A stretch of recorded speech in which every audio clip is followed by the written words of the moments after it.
Здравствуйте, вы смотрите программу «Гультар ТВД», и сегодня у нас на повестке дня 12 вопросов. До обеда депутаты рассмотрели ряд законопроектов, а после обеда планируется обсуждение ряда международных соглашений. Прежде чем депутаты начали рассматривать вопросы, которые включены в повестку, было бурное обсуждение по постановлению парламентской фракции «Атамекен». И там один из пунктов была свобода слова. Как вы думаете, насколько у нас свобода слова имеет, так сказать, вседозволенность? Потому что очень много звучат таких мнений. Я думаю, у нас свобода слова, у нас никаких ограничений нету. Даже вот у нас как ближайшими соседями, тот же Узбекистан, Казахстан, Таджикистан и Россия, да, по сравнению с нами, у них свобода слова, можно сказать, очень ограничена.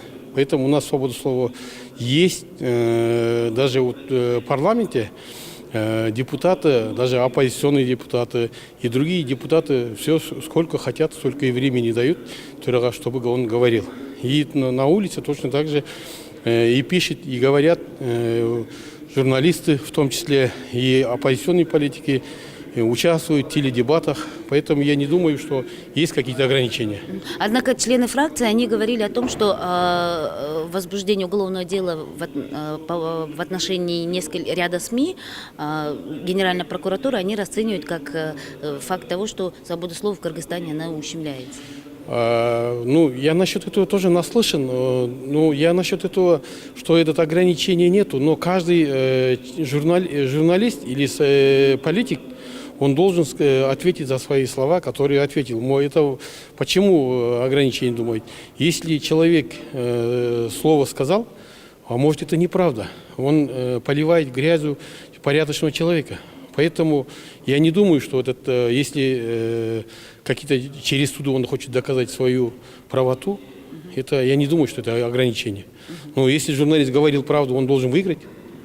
Здравствуйте, вы поднимали сегодня вопрос о свободе слова, а также о наказании за ложную информацию. Расскажите, пожалуйста, более подробно об этом. Негізгі маалымат бұлағы болған, мына информационный поводты шығарып атқан бардығы саясатшылар. Журналисттер ошолор эмне деп сүйлөсө, ошонун баарын жазып атышат. Анан кийин бирок айыптаганда кайра ошол эле саясатчылар журналисттерди айтып атат. Силер туура эмес жазып атасыңар деп. Мисалы парламентте депутаттар, саясатчылар сүйлөсө, ушундайда бирөөнү айыптаса, же бир саясий билдирүүлөр жасаса, сөз чыккандан кийин журналисттер ошону жазат элге. Элдер аны окуйт. А бул жерде болсо анан өздөрү сүйлөйт дагы, бирок кайра мына журналисттер туура эмес кылып атат деп мындай бир тараптуу айыптап атышат. Менимче бул туура эмес. Саясатчылар өздөрү дагы ошол сөзгө жоопкер мамиле кылганды, сөз эркиндигин кыянаттык менен пайдаланбаганды алар дагы үйрөнүш керек деп ойлойм. Каким образом можно на законодательном уровне закрепить вот эту норму? Менимче мыйзамда баары жазылган. Эгерде ким жалган айтса, ал сөзсүз түрдө сөзүнө жооп берет.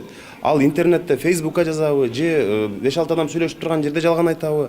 Ал мыйзамда баары жазылган, кылмыш кодексинде бар. Эгерде ким жалган маалымат таратса, ал сот жогуна тартылат же штраф төлөйт. Сегодня обсуждается постановление фракции «Атамекен». Согласились ли депутаты продлить работу комиссии? Сейчас это вызвало очень широкое бурное обсуждение, и Турага отправил этот токтом на рассмотрение комитета, что, я думаю, противоречит любые заявления в фракции, и тем более постановление должно рассматриваться в Жогорку Кеңеше. Я думаю, об этом постановлении еще будет речь идти дальше и будут вызывать бурные обсуждения. После рассмотрения в профильном комитете будет вынесено на заседание палаты, да? Я думаю, да. Здравствуйте. Сегодня поднимается вопрос, обсуждается проект постановления фракции «Атамекен», который предполагает продление работы комиссии. Как вы думаете, вообще работа депутатских различных комиссий, насколько она эффективна?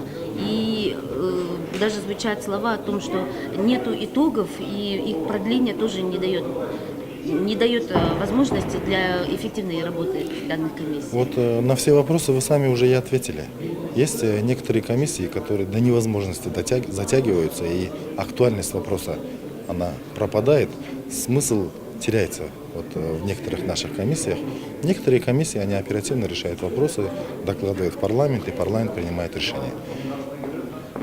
И как вы думаете, работу данной комиссии по депутатам Аиды Соляновой и Умурбека Черкешевича, следует ли ее продлевать и на какие сроки, как вы думаете?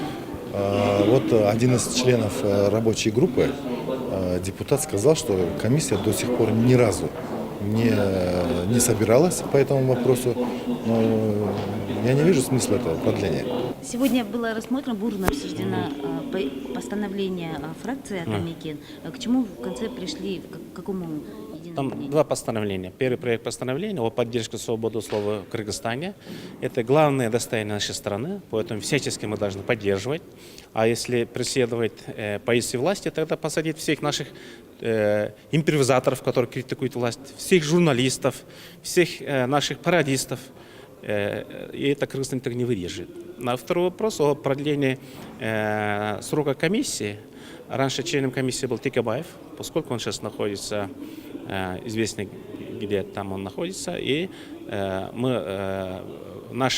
имеется в виду, наша фракция включили меня, и мы хотим продлить срок работы комиссии. Элементарный вопрос. Какие есть наметки по срокам? Ну, на 1,5 месяца хотя бы, на 2 месяца, хотя бы до 1 мая. Комиссия должна работать. на каком Там комитете же идет речь о 3 депутатов. О Соляновой, Шахмаматовой и Текебаеве. И будет ли рассмотрено на заседании комитета профильного? Это комитет решает, я не член комитета. Здравствуйте. Сегодня обсуждались два вопроса. Это свобода слова и продление работы комиссии. Каково ваше мнение по данному вопросу? Комиссияның эмне үчүн депутаттар мынча обсуждение болду билбейм, 45 минут обсуждать еттик. Комиссияны продлевать этип коюш керек, себеби ал комиссиянын мүчөсү, мурунку мүчөсү ошонун катарындагы Текебаев камакта болгонго байланыштуу. Булар ордуна башка адамды сунуштап, анан комиссиянын ишин. Көп эле комиссиялар белгилүү жана белгилүү шарттар менен баягы убагында запрос берсек келбей калат, ошол маалыматтар менен продлевать этет. Мен ойлойм, анда маселе жок. Продлевать этсек, өзүнүн ишин алып бара берсе, өз жагдайында. Себеби комиссиянын арасында составында бир адам алмашканга байланыштуу дагы. Сопутствующие вопросы были озвучены. Это работа, эффективна ли работа данных комиссий, вообще депутатских комиссий, которые создаются. И зачастую депутаты говорят о том, что нет внятных итогов работы, результатов. Комиссия деген жыйынтыгы эмне? Бул алынган маалыматтар боюнча болот. Кээ бир маалыматтар биздин өзүбүздүн Кыргызстандан эле аласың. Кээ бир маалыматтарды ошол мисалы уголовный делоларда башкалар мындай следствие боюнча неразглашаемый тайналар болот. Информациянын келишине жараша ошонун комиссиянын да иши болот. Анан колунда информация болбосо комиссия эмне кылат? Анан запросту күтүп отурушат. Кээ бир комиссиялардын ишмердүүлүгү жана жыйынтыгы көп эле комиссия түзүлүп, көп эле иш алып барылып атат. Анан ар кайсы комиссиянын ар кандай иштерине коомчулук өзү баа берет. И на этом программа «Гүн тартибинде» завершена. Сегодня у нас после обеда, после 14:00, будет рассмотрено международное соглашение, в том числе ратификация кредитного соглашения между Кыргызстаном и БРР по реабилитации системы водоснабжения в городе Ош, Карасу и в городе Чолпон-Ата. Продолжение работы заседания Джаур Кенеша вы сможете увидеть на телеканале «Пирамида», а также услышать нас на радио Парламент ФМ. Спасибо, до свидания.